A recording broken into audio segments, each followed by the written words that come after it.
الحمد لله رب العالمين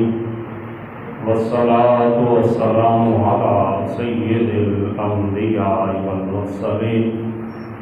أما بعد فأعوذ بالله من الشيطان الرجيم بسم الله الرحمن الرحيم يا أيها النبي حسبك الله ومن اتبعك من المؤمنين صدق الله العظيم وصدق رسوله النبي الكريم الأمين قال الله تبارك وتعالى في شان حبيبه مخبرا وآمرا إن الله وملائكته يصلون على النبي يا أيها الذين آمنوا صلوا عليه وسلموا تسليما الصلاة والسلام عليك يا سيدي يا رسول الله وعلى آلك وأصحابك يا سيدي يا حبيب الله الصلاة والسلام عليك يا سيدي يا نبي الله وعلى آلك وأصحابك يا سيدي يا نور الله مولاي صل وسلم دائما أبدا على حبيبك خير الخلق كلهم هو الحبيب الذي ترجى شفاعته لكل حول من الأحوال مقتحم يا رب بالمصطفى بلغ مقاصدنا يا رب بالمصطفى بلغ مقاصدنا واغفر لنا ما مضى يا واسع الكرم مولاي صل وسلم دائما ابدا على حبيبك خير الخلق كلهم. حمد و صلات کے بعد گرامی قدر سامعین و حاضرین، خالق ارض و سماوات کا کروڑوں مرتبہ شکر کہ مالک لم یزل نے ایک مرتبہ پھر ہمیں اپنے مقدس گھر میں جمع ہونے کی سعادت عطا فرمائی ہے. احباب وقار، ذوالحج شریف کے آخری ایام چل رہے ہیں. انہی ایام میں حضرت سیدنا عمر بن خطاب رضی اللہ تعالی عنہ آپ پر قاتلانہ حملہ کیا گیا. مختلف روایات ہیں، بعض نے 26 ذوالحج کا تذکرہ کیا اور بعض نے 27 ذوالحج کا تذکرہ کیا، اور متفق علیہ عام طور پہ جس پہ جمہور کا اتفاق ہے وہ یہ کہ 3-4 دن زخمی حالت میں رہنے کے بعد یکم محرم الحرام کو جناب خلیفہ ثانی خسر مصطفیٰ داماد علی المرتضیٰ مراد رسول امیر المومنین جناب حضرت سیدنا عمر فاروق رضی اللہ تعالی عنہ آپ اس دنیا فانی سے پردہ فرما گئے. تو اسی مناسبت سے انشاءاللہ آج کچھ باتیں احباب کے گوش گزار کرنے کی کوشش کریں گے. اللہ جل شانہ ہم سب کو قرآن و سنت کا فہم عطا فرمائے، اور اللہ تعالی ہمارے جتنے بھی سلف صالحین ہیں، حضور کے صحابہ کرام ہیں، اللہ تعالی ہمیں ان کی سیرت مطہرہ کو پڑھ کر ان کے مطابق اپنی زندگیاں بسر کرنے کی توفیق عطا فرمائے. احباب وقار، جو آیہ بینہ میں نے تلاوت کرنے کی سعادت حاصل کی ہے، اس آیہ بینہ میں اللہ جل شانہ نے اپنے حبیب علیہ الصلوۃ والسلام کو ارشاد فرمایا، یا ایھا النبی حسبک اللہ، اے غیب کی خبریں دینے والے،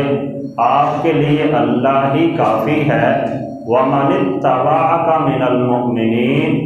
اور مومنوں میں سے وہ لوگ جو آپ کی اتباع کرنے والے ہیں وہ بھی آپ کے لیے کافی ہیں. تو احباب وقار، یہاں پہ اللہ جل شانہ نے تمام مومنین کا تذکرہ فرمایا کہ اللہ جل شانہ نے جہاں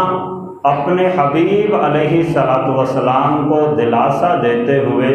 تسلی دیتے ہوئے ارشاد فرمایا کہ اے حبیب آپ کے لیے اللہ کافی ہے۔ اس کے ساتھ ساتھ اللہ جل شانہ نے یہ بھی ارشاد فرمایا وَمَنِ اتَّبَعَكَ مِنَ الْمُؤْمِنِينَ، اور جو آپ کی اتباع کرنے والے مومنین ہیں اے پیارے حبیب وہ بھی آپ کے لیے کافی ہیں۔ تو احباب ذی وقار، مومنین کی اگر فہرست بنائی جائے تو ان میں سے حضرت سیدنا عمر بن خطاب رضی اللہ تعالی عنہ آپ مومنین کی فہرست میں اور نبی علیہ السلام کی اتباع کرنے والوں میں سر فہرست نظر آتے ہیں، بلکہ آپ تو وہ ہستی ہیں جنہیں مراد رسول کہا جاتا ہے کہ اللہ جل شانہ کی بارگاہ سے نبی علیہ السلام نے خود یہ التجا کی کہ اے مالک لم یزل، حضرت سیدنا عمر رضی اللہ تعالی عنہ کے ذریعے اسلام کو قوت عطا فرما۔ تو احباب ذی وقار، اس بنا پہ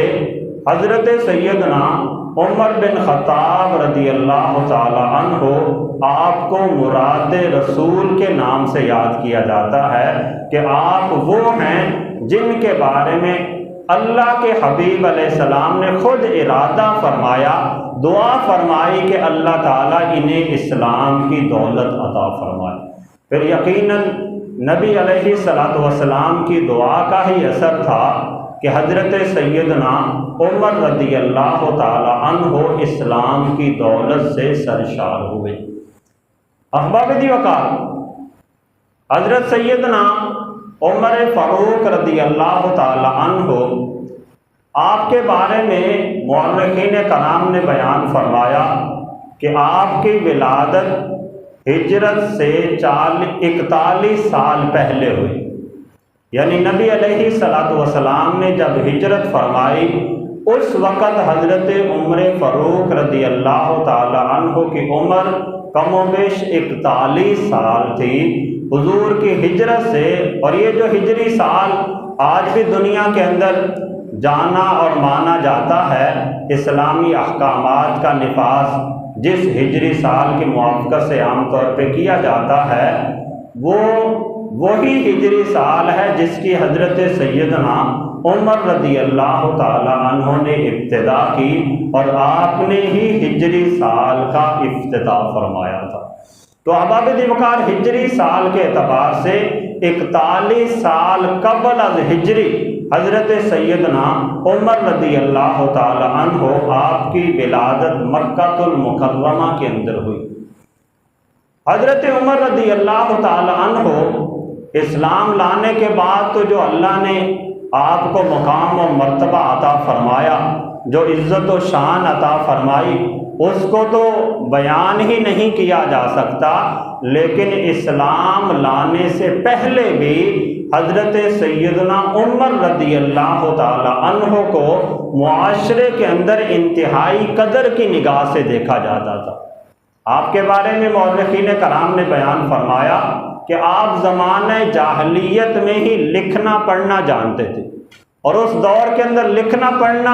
یہ بھی ایک ایسا کام تھا کہ چند لوگ ہی لکھنا پڑھنا جانا کرتے تھے، عام طور پہ لوگ لکھنے پڑھنے کی مہارت نہیں رکھتے تھے۔ تو حضرت سیدنا عمر رضی اللہ تعالی عنہ آپ کا شمار ان لوگوں میں ہوتا تھا جو اس وقت بھی لکھنا اور پڑھنا بخوبی جانتے تھے۔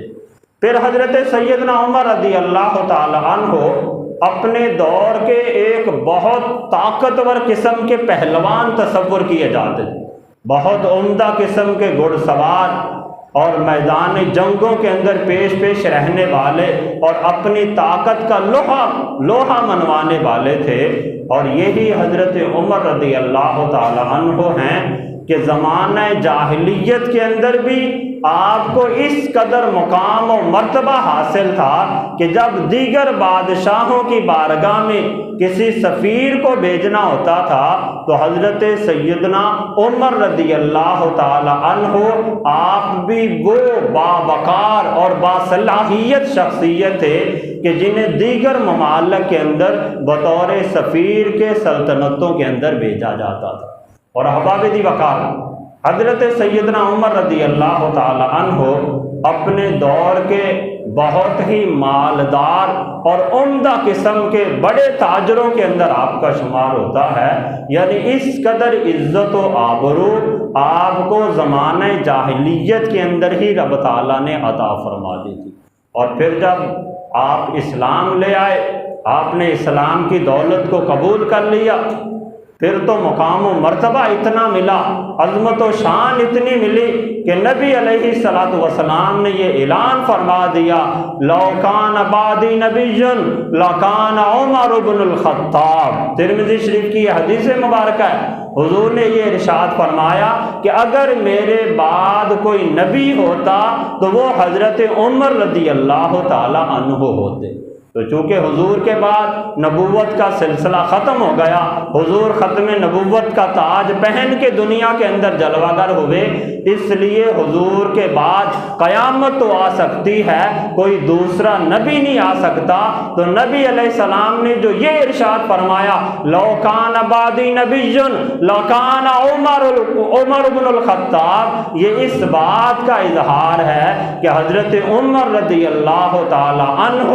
وہ ہستی ہیں کہ جن کے اندر اللہ تعالیٰ نے نبوت کی تمام خصوصیات کو رکھا ہے، لیکن چونکہ نبوت کا دروازہ بند ہو چکا ہے، ختم نبوت کا تاج پہن کر رسول اللہ صلی اللہ علیہ وسلم اب دنیا کے اندر جلوہ گر ہو چکے ہیں، اس لیے حضرت عمر رضی اللہ تعالی عنہ نبی بن نہیں سکتے، لیکن حضور نے اعلان فرما دیا کہ اگر کوئی میرے بعد نبی بننا ہوتا تو وہ حضرت عمر رضی اللہ تعالی عنہ ہوتے۔ اور آپ کا یہ بھی مقام و مرتبہ ہے کہ نبی علیہ الصلوۃ والسلام نے ارشاد فرمایا کہ جو شیطان ہے وہ حضرت عمر رضی اللہ تعالی عنہ سے ڈرتا ہے اور حضرت عمر کو دیکھ کر اپنا رستہ ہی بدل دیتا ہے۔ شیطان بڑے بڑے اولیاء کو، بڑے بڑے بلند مرتبے کے لوگوں کو ورگلانے کے اندر کامیاب ہو جاتا ہے، لیکن حضرت عمر رضی اللہ تعالی عنہ کی وہ ہستی ہے کہ شیطان بھی آپ سے دور بھاگتا تھا اور آپ کو دیکھ کر اپنا رستہ ہی تبدیل کر لیا کرتا تھا۔ تو احباب دی وقار، اس قدر مقام و مرتبہ اور عظمت و شان اللہ تعالیٰ نے حضرت سیدنا عمر بن خطاب رضی اللہ تعالی عنہ کو عطا فرمائی۔ پھر احباب دی وقار، نبی علیہ الصلوۃ والسلام نے جب اعلان نبوت فرمایا تو آپ کے اعلان نبوت کے 6 سال آقا کریم صلی اللہ تعالی علیہ وسلم کی خاص خواہش پر اور آپ کی دعا کی وجہ سے اللہ جل شانہ نے حضرت سیدنا عمر بن خطاب رضی اللہ تعالی عنہ کو اسلام کی دولت عطا فرمائی۔ اس وقت حضرت عمر رضی اللہ تعالی عنہ کی عمر کم و بیش 33 سال تھی، یعنی حضور کے اعلان نبوت کے 6 سال اور حضرت عمر رضی اللہ تعالی عنہ کی 33 سال عمر تھی جب حضرت عمر رضی اللہ تعالی عنہ نے اسلام قبول کیا، اور اس شان سے اسلام قبول کیا کہ روایات میں آتا ہے جب حضرت عمر رضی اللہ تعالی عنہ نے اسلام قبول کیا تو حضرت سیدنا جبرائیل علیہ السلام زمین میں جلوہ گر ہوئے، آ کر نبی علیہ السلام کی بارگاہ میں عرض کی، یا رسول اللہ، یا حبیب اللہ، حضرت عمر کے اسلام لانے کی وجہ سے آسمان کی مخلوق بھی خوشیاں منا رہی ہے۔ یعنی اس قدر مقام و مرتبہ تھا۔ حضور نے چونکہ دعا کی تھی، ہر بندہ اس کا خواہش مند تھا کہ حضور کی دعا کا اظہار ہو، اور پھر جب حضرت عمر رضی اللہ تعالی عنہ نے اسلام کی دولت کو قبول کیا تو زمین والوں کو تو خوشی نصیب ہوئی، نبی علیہ الصلوۃ والسلام تو خوش ہوئے، حضور کے دیگر صحابہ کو تو خوشی نصیب ہوئی، جو آسمان کی مخلوقات تھی رب تعالیٰ کے نورانی ملائکہ کو بھی اس بات پہ خوشی ہوئی کہ اللہ تعالیٰ نے اپنے حبیب علیہ السلام کی دعا کو شرف قبولیت عطا فرماتے ہوئے حضرت سیدنا عمر فاروق رضی اللہ تعالیٰ عنہ کو اسلام کی دولت عطا فرمائی۔ تو احباب وقار کیا مقام و مرتبہ ہوگا، کیا عظمت و شان ہوگی اس ہستی کی کہ جس کے اسلام لانے پر اللہ کے نورانی ملائکہ بھی خوشیاں منا رہے ہیں۔ اور پھر احباب وقار اسلام لانے کے بعد کم و بیش 7 سال حضرت سیدنا عمر بن خطاب رضی اللہ تعالی عنہ مکہ میں حضور کے قرب خاص میں رہے، اور نبی علیہ الصلوۃ والسلام کے ہجرت فرمانے کے بعد کم و بیش 10 سے 11 سال جتنی بھی حضور کی بقیہ زندگی تھی، حضرت سیدنا عمر فاروق رضی اللہ تعالی عنہ ہر موقع پر، چاہے کوئی سفر کی وجہ ہو، چاہے مقیم حالت میں ہو، چاہے کوئی جنگ کا مقام ہو، ہر موقع پر حضرت سیدنا عمر فاروق رضی اللہ تعالی عنہ حضور کے قرب کے اندر نظر آتے ہیں۔ تو احباب وقار ہجرت سے پہلے بھی آپ حضور کے قرب میں رہے، ہجرت کے بعد بھی حضور کے قرب میں رہے، اور جب نبی علیہ الصلوۃ والسلام کا وصال پرملال ہوا، حضرت سیدنا ابو بکر صدیق رضی اللہ تعالی عنہ کو خلیفہ منتخب کرنے کے حوالے سے بھی حضرت سیدنا عمر رضی اللہ تعالی عنہ نے اہم کردار ادا کیا۔ حضرت سیدنا ابو بکر صدیق رضی اللہ تعالی عنہ کو خلیفہ اول ہونے کا تاج پہنایا، اور اس کے بعد کم و بیش 2.5 سال جتنی دیر حضرت سیدنا ابو بکر صدیق رضی اللہ تعالی عنہ حیات رہے، حضرت عمر فاروق رضی اللہ تعالی عنہ حضرت ابو بکر صدیق مشیر خاص کے طور پہ منتخب رہے۔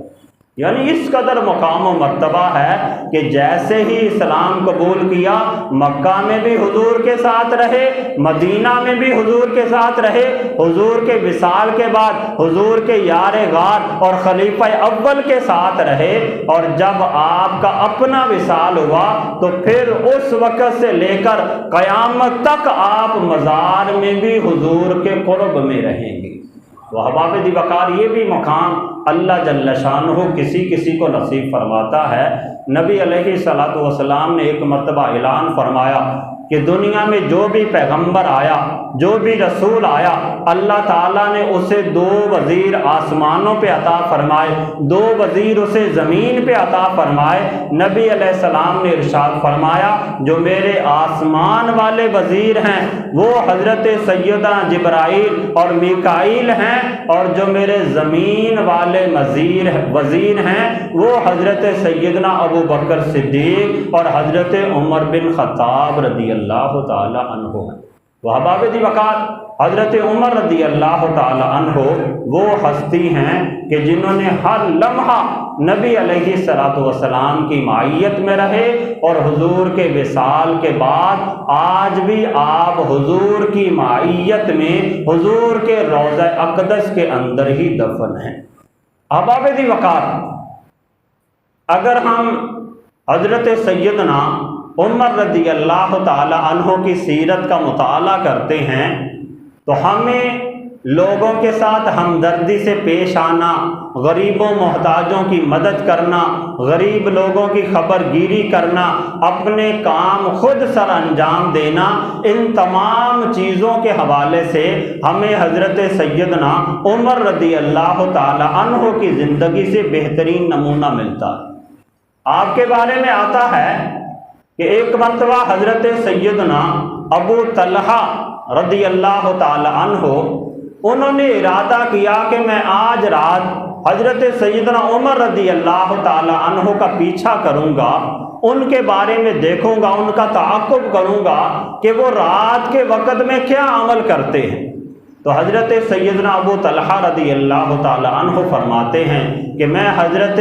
عمر فاروق رضی اللہ تعالی عنہ کے تعاقب میں رہا، میں نے دیکھا کہ رات کا ایک وقت آیا، حضرت عمر رضی اللہ تعالی عنہ اٹھے اور ایک گھر کے اندر تشریف لے گئے، کچھ دیر کے بعد وہاں سے نکلے اور دوسرے گھر کے اندر تشریف لے گئے۔ حضرت ابو طلحہ رضی اللہ تعالی عنہ فرماتے ہیں کہ میں نے صبح کا انتظار کیا، جب صبح کی روشنی پھوٹی تو میں اس گھر کے اندر داخل ہوا کہ دیکھوں تو صحیح یہاں پہ آ کے حضرت عمر رضی اللہ تعالی عنہ کیا کرتے ہیں۔ تو فرماتے ہیں کہ جب میں اس گھر کے اندر داخل ہوا تو اس گھر کے اندر صرف ایک بوڑھی خاتون تھی،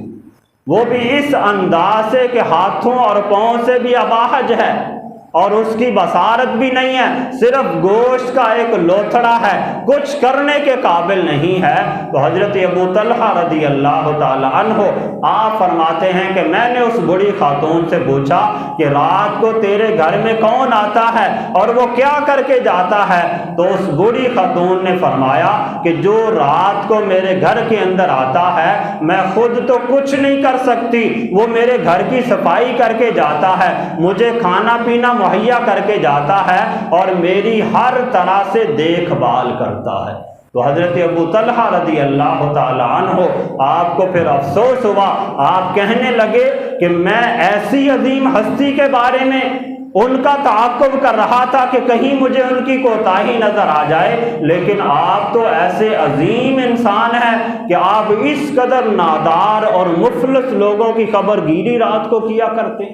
تو یہ احباب دی وقار حضرت سیدنا عمر رضی اللہ تعالی عنہ کی سنت مبارکہ ہے کہ بندے کو اگر اللہ نے وسعت دی ہے تو بندے کو چاہیے کہ بندہ اپنے ارد گرد کے لوگوں کی خبر گیری کرے، اگر کوئی محتاج ہے، کوئی فقیر ہے، کوئی ضرورت مند ہے تو اس کی ضرورت کو پورا کرے۔ جب بندہ اس کی ضرورت کو پورا کرے گا تو حضرت سیدنا عمر فاروق رضی اللہ تعالی عنہ کی سیرت پہ عمل بھی ہو جائے گا اور رب تعالیٰ اس کی وجہ سے دنیا و آخرت میں بندے کو بلند درجے بھی عطا فرمائے۔ پھر احباب دی وقار حضرت سیدنا عمر فاروق رضی اللہ تعالی عنہ آپ عام طور پہ لوگوں کی بہت زیادہ خبر گیری کیا کرتے تھے، یہاں تک کہ جو لوگ آپ کی ابتدا میں نماز پڑھنے کے لیے آتے تھے، اگر خدا نخواستہ کسی دن کوئی بندہ حاضر نہ ہوتا تو آپ اس کا پوچھنے کے لیے اس کے گھر میں تشریف لے جایا کرتے تھے، پتہ کیا کرتے تھے کہ وہ صاحب نماز پہ کیوں نہیں آئے۔ یہی وجہ تھی کہ ایک دن حضرت سیدنا سلیمان بن ابی حسمہ رضی اللہ تعالی عنہ ایک دن آپ فجر کی نماز میں تشریف نہیں لائے۔